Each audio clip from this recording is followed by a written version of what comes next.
पुस्तकं वाचतो ना, ह्याच्यातला भाग नाही.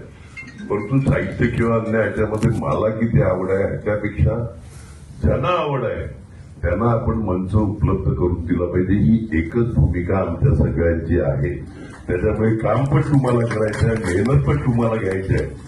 आणि पुढे होऊन आता साताऱ्याला आहे मला वाटते साहित्य संमेलन, बरोबर ना?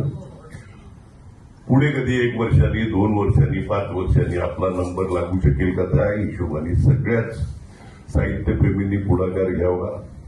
आम्ही सगळे आहे तर तेवढं तिकडे या प्रसंगी सांगतो. आपल्या इकडचे प्रवीण डवणे आपल्या डहाणूचेच आहे तिकडे, म्हणजे जरी ते आज प्रमुख पाहुणे म्हणून आले असले तरी ते आपल्या इकडचेच आहेत. आणखीन अतिशय ऍक्टिव्ह पद्धतीने सगळ्या त्याच्यामध्ये काम करणारे आहेत. बाकी सगळे आहेत आपल्या इकडचे, पल्लवी असेल, संसारे असतील किंवा अन्य मान्यवर, त्या सगळ्यांचं पण मनपूर्वक अभिनंदन करतो, स्वागत करतो. आणि मला बोलवलं, नशिबाने मला टोपी नाही घातली त्याबद्दल